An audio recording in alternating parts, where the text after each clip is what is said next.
Bonsoir à toutes et à tous. Merci de nous recevoir à travers cette grande édition de 21 heures de la télévision Bonferré. Les conseillers du Conseil économique, social et culturel CESOC ont été officiellement installés ce matin par le président de la République. C'était au cours d'une cérémonie organisée pour la circonstance en présence de plusieurs autres invités de marque. D'autres précisions dans ce compte rendu. Au titre de la troisième mandature, les conseillers du Conseil économique, social et culturel CESOC ont été officiellement installés par le chef de l'État conformément aux lois de la République à travers cette cérémonie solennelle organisée pour la circonstance. Le président de l'institution par cette tribune a effleuré l'exercice premier de ses conseillers. Votre premier exercice sera de doter l'institution de règlement intérieur qui déterminera ses règles d'organisation et de fonctionnement. Vous aurez par la suite à mettre en place les commissions permanentes qui constitueront les piliers de notre organisation interne, car elles auront la charge de préparer chacune, selon ses compétences, les dossiers qui seront soumis aux délibérations de l'Assemblée plénière.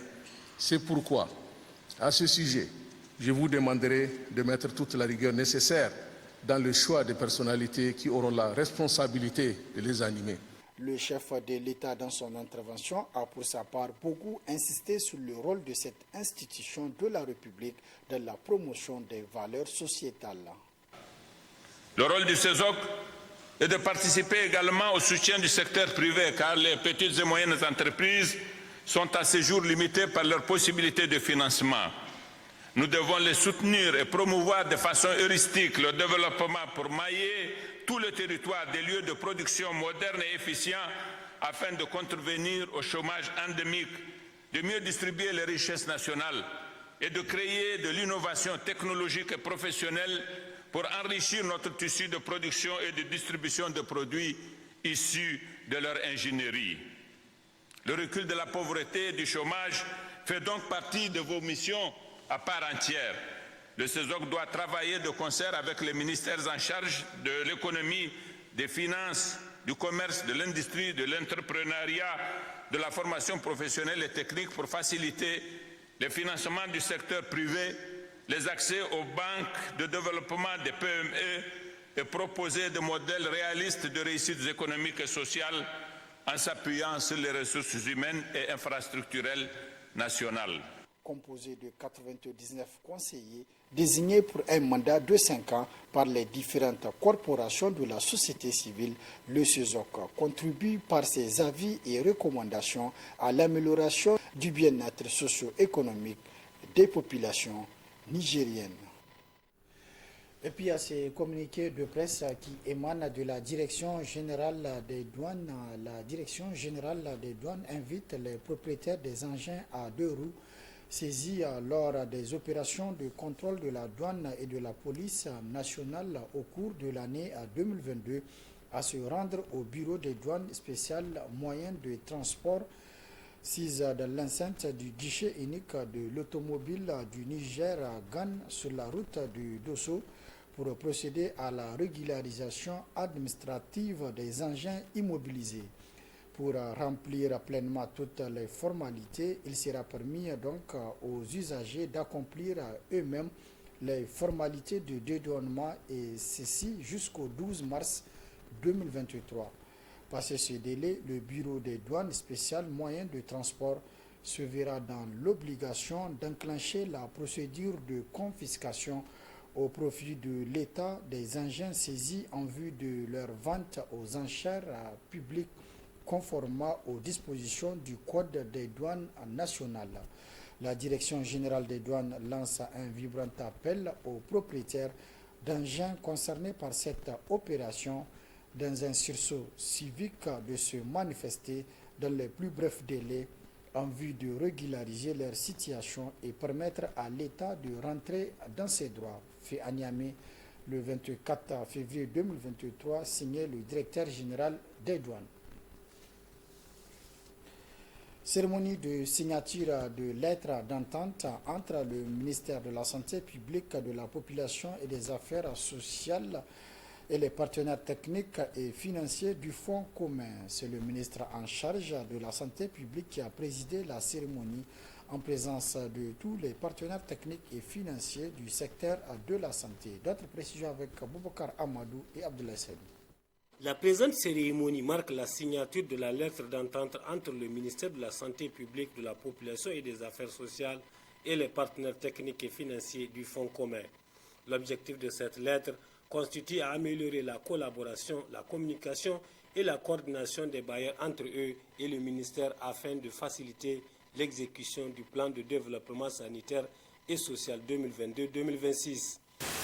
Cette lettre d'entente ne constitue pas un accord international, mais uniquement un document indicatif sur les modalités liées à la mise à disposition des financements par les PTF signataires. Cette signature conjointe est d'extrême importance puisqu'un nouveau PDS 2022-2026 vient de démarrer avec la première planification opérationnelle suite au Comité technique national de santé et Comité national de santé en fin d'année 2022. Ces assises nous ont permis d'apprécier les efforts fournis par le gouvernement et ses partenaires. Nous avons bien pris conscience pendant les discussions avec vos équipes qu'un des défis identifiés reste l'amélioration des indicateurs de performance du système de santé et l'amélioration des indicateurs de performance. Cette lettre d'entente vient matérialiser l'engagement des partenaires techniques et financiers à contribuer au Fonds commun santé. Avec une contribution en fonds fongibles de plus de 10 milliards de francs CFA en moyenne chaque année, les partenaires techniques et financiers contribuant au Fonds commun santé témoignent ainsi de la confiance qu'ils placent au Niger dans ses efforts vers son développement économique et social. Cette lettre d'entente au financement du Fonds commun santé va sans nul doute permettre d'accroître la prévisibilité des financements et les redevabilités mutuelles afin de renforcer l'efficience des initiatives en cours et de soutenir convenablement les programmes de santé vers la couverture sanitaire universelle. Créé en 2006 avec la Banque mondiale et l'Agence française de développement AFD, le fonds a vu l'adhésion de l'Agence espagnole de coopération internationale pour le développement en 2010, de Gavi Alliance et UNICEF en 2011, l'UNFPA en 2014, le Royaume des Pays-Bas en 2021 et très bientôt la coopération italienne. Il a pour objectif d'appuyer la mise en œuvre du plan de développement sanitaire. Autre aspect de cette édition, l'Institut national de la statistique organise depuis ce matin à Niamey son traditionnel café statistique. Il s'agit donc pour l'INS de solliciter la participation et la collaboration de tous les acteurs pour le bon déroulement du recensement général de la population, de l'habitat, du cheptel et de l'agriculture qui sera lancé incessamment, n'est-ce pas, à Balmabourem.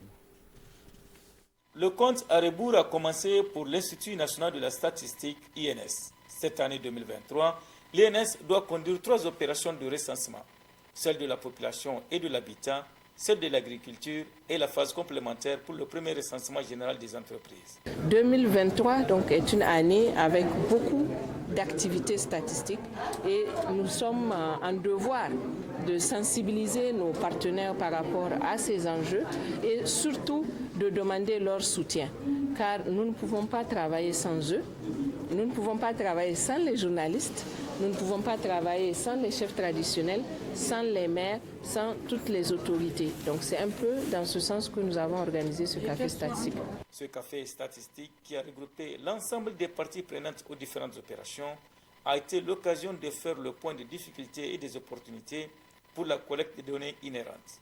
Selon Abdou Salamou Mahazou Ishaou, membre technique de l'INS, les difficultés pour le recensement des entreprises sont de plusieurs ordres.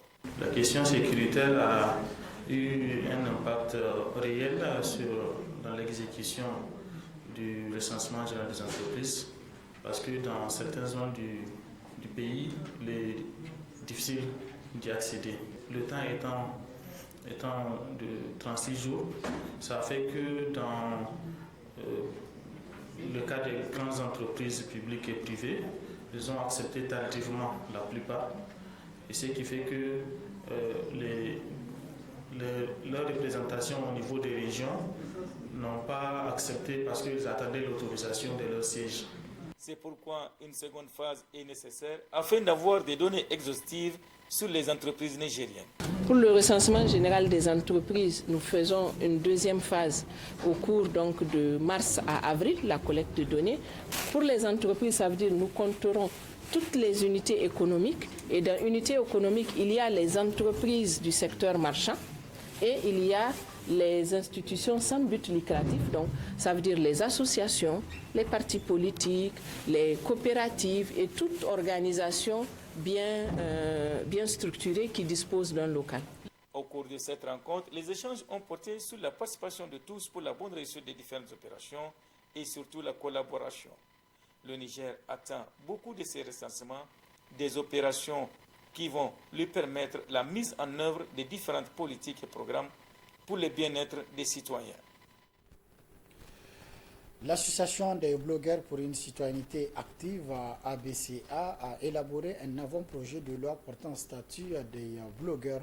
Ce document qui a été remis à plusieurs institutions de la République vise à accompagner le CSC, le Conseil supérieur de la communication, dans la régulation des médias en ligne. Boubkar Amadou pour les détails. Dans le souci de soutenir les efforts de l'État dans la régulation des médias sociaux au Niger, l'Association des blogueurs pour une citoyenneté active ABCA a élaboré un avant-projet de loi portant statut des blogueurs. Ce document de 19 pages a été officiellement remis à l'Assemblée nationale, au Conseil supérieur de la communication et au ministère de la Justice. Nous pensons que ces institutions doivent en tout cas collaborer avec les acteurs du secteur pour qu'on ne puisse pas avoir des difficultés relatives, par exemple, à la loi sur la cybercriminalité. Donc, nous savons tous que la loi sur la cybercriminalité a causé beaucoup de problèmes et continue aussi à causer des problèmes en matière de droit. Tant, en tout cas, pour le Conseil supérieur de la communication, parce que c'est de cette institution que relève justement la régulation de la communication en ligne, il est temps que l'institution en question puisse justement réguler, tel qu'elle le dit, régulièrement lors des assises, autant nationales ou auprès du président de la République et d'autres institutions. Il est temps effectivement de régler ce secteur d'activité. En élaborant ce document, Samira Sabo et son organisation entendent résorber les insuffisances liées à la régulation des médias en ligne, surtout en cette ère où le secteur accueille de plus en plus d'acteurs. Aujourd'hui, nous avons de nouveaux acteurs que sont notamment les blogueurs, et dans cette sphère de blogueurs, on a aussi les activistes, les influenceurs, etc., etc. Donc nous avons constaté que ces derniers temps, les institutions évoquent régulièrement, et en dehors même d'évoquer, de nombreuses assises sont en train de se faire concernant la régulation des médias sociaux. Donc c'est une main tendue, c'est des documents que nous apportons pour cela, et nous savons très bien que c'est aussi, il y a des difficultés. Les difficultés, il y a des médias traditionnels qui voient aussi l'arrivée de ces nouveaux acteurs comme des concurrents.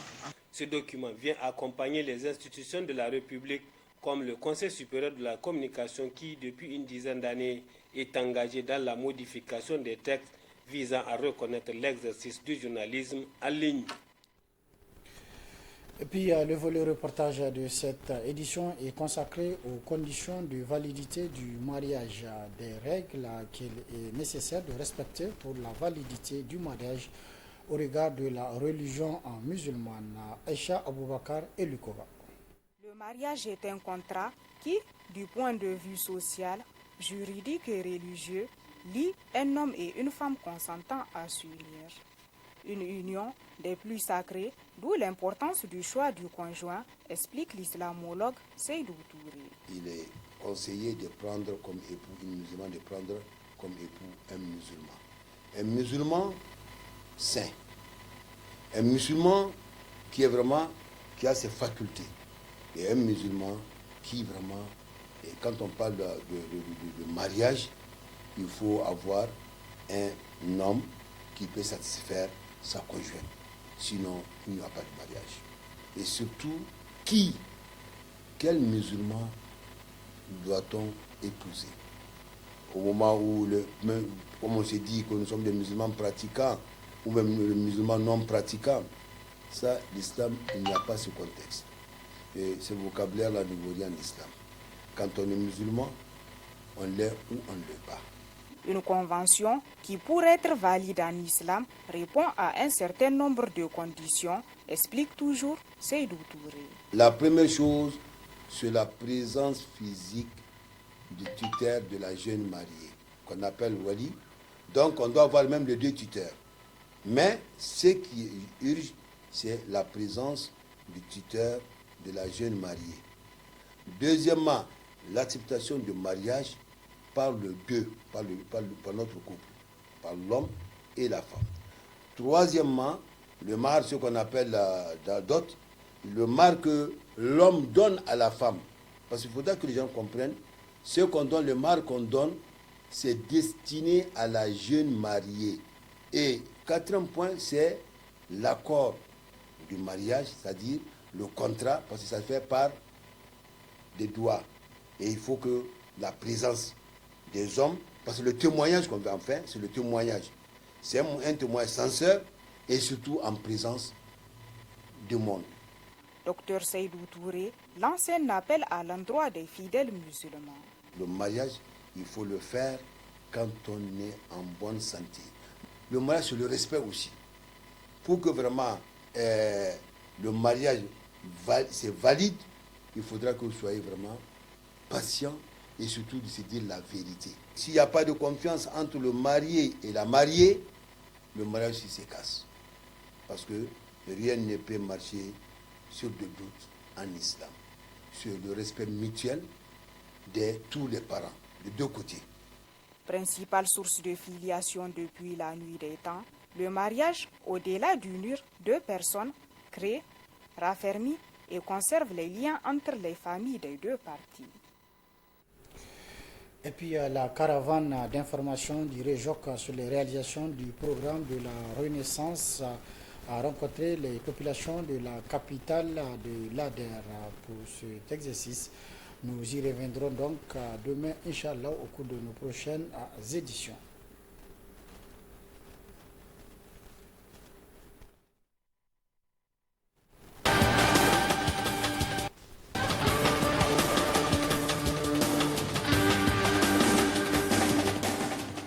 Place à présent à votre rubrique, la page des sports, c'est avec Ablaziz Mamadou. Bonsoir Ablaziz.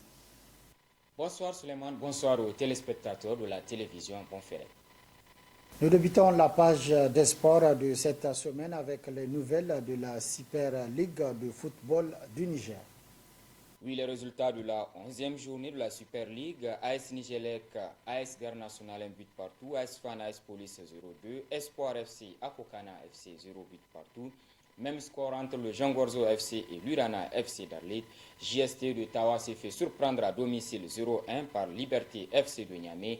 Olympique Football Club USGN 0-2. À l'issue de ces résultats de la 11e journée, le classement provisoire se présente comme suit. Première, USGN 20 points plus 5. Deuxième, AS Police 20 points également plus 5. Troisième, AS Fan 20 points plus 10. Quatrième, AS Garde Nationale du Niger 18 points plus 5. Cinquième, AS Nigelec 18 points plus 3. Sixième, Urana FC d'Arlit 16 points plus 1. Septième, AS Douane 16 points plus 2. Liberté FC est huitième avec 15 points et un goal différentiel de moins 1. Neuvième, Sahel Sporting Club 12 points moins 2. Dixième, Akokana FC d'Arlit 11 points moins 6. Onzième, JST de Tawa 11 points moins 1. Douzième, Olympique Football Club de Niamey 11 points moins 1 également. 13e, Espoir FC de Zander, 9 points moins 6. Et 14e, Jean Gorzo FC de Maradi, 5 points et un goal différentiel de moins 9. Le Niger se prépare pour la 12e édition du Tolak, édition en 2023. Les lutteurs convoqués pour la mise au vert sont déjà connus par les amoureux du sport roi nigérien. Le tournoi de lutte africain de la communauté TOLAC contribue au renforcement des liens de solidarité et d'amitié entre les pays membres. C'est une compétition qui se joue par catégorie de 5 et chaque pays inscrit 3 lutteurs, ce qui fait 15 lutteurs pour chaque pays. Au Niger, 15 lutteurs ont été présélectionnés. Il s'agit de Abdussalam de Zander, Jamil Boko de Maradi, Halirou Aminou de Tilaberi dans la catégorie de 65 kg, moins de 66 kg, moins de 76 kg, Mansour Issa de Difa, Murtala Abdou de Zander et Anas Amadou de Tilaberi. Moins de 86 kg, Aminou Ibrahim et Abba Ibrahim de Niamey, demi-finalistes de la 43e édition du Sabre national, et Mati Souley de Maradi. Moins de 100 kg, Noura Hassan de Tawa, quart de finaliste 2023, Aïbo Hassan de Maradi, vice-champion 2022, et Zakirou Zakari de Tawa, demi-finaliste 2022. Plus de 100 kg, Abdesalam Samaïla de Tawa, Adamou Abdou de Niamey et le quintuple champion du Niger, Kadri Abdou, alias Isaka de Dosso. Le TOLAC est prévu du 17 au 19 mars prochain à Niamey. Saison sportive 2023 officiellement lancée au niveau de la Fédération nigérienne de karaté à travers un stage et passage de grade supérieur à national. La Fédération nigérienne de karaté lance sa saison sportive couplée à un stage et passage de grade supérieur. C'est un passage de grade national et stage qui a débuté ce 20 février et qui enregistre la participation de 17 clubs venus de 6 des 8 régions du Niger. Il s'agit de 3 clubs de Tawa, 9 de Niamey, 1 club de Maradi, 3 clubs de Dosso, 1 club de Tilaberi. 28 participants pour le passage de la ceinture noire première dan, 6 pour le passage de la ceinture noire deuxième dan, 5 pour le troisième dan, 3 combattants pour la ceinture noire quatrième dan, 2 combattants pour la ceinture noire 5e dan, ce qui donne un total de 54 participants. La Fédération nigérienne de karaté pose à nouveau un acte tendant à promouvoir le mérite de tous les pratiquants et ce à travers ce stage et passage de grade national. Saison sportive nationale 2023 officiellement lancée, les ligues régionales du pays interpellées à poursuivre le travail au niveau régional afin que les équipes nationales de karaté, toutes catégories confondues, soient prêtes pour les futures échéances 2023. Et puis la Fédération nigérienne des sports scolaires fin prête pour les Jeux africains de basketball 3 contre 3 à travers l'équipe nationale cadette. Le Niger fin prêt pour les Jeux africains de basketball 3 contre 3, une compétition scolaire portée par la Fédération nigérienne des sports scolaires, FENISCO. Le week-end dernier, le président de la Fédération nigérienne des sports scolaires, accompagné du président de la Ligue de Niamey, a assisté aux toutes dernières séances d'entraînement de l'équipe nationale placée sous la direction technique du coach Nasser. Tout est fin prêt selon le capitaine de l'équipe. Les jeunes cadets nigériens quittent le pays ce vendredi en direction de Rabat au Maroc où en dehors de représenter le Niger, l'équipe nationale de basketball 3 contre 3 de la FENISCO représentera l'Afrique de l'Ouest à cette compétition. Bonne chance donc à nos ambassadeurs. Voilà, merci donc Abdelaziz pour toutes ces précisions. C'est également la fin de cette édition. Merci de l'avoir suivi à toutes et à tous. Prochain rendez-vous de la rédaction demain, Inch'Allah, à partir de 12h30. Très bonne réception. Au revoir.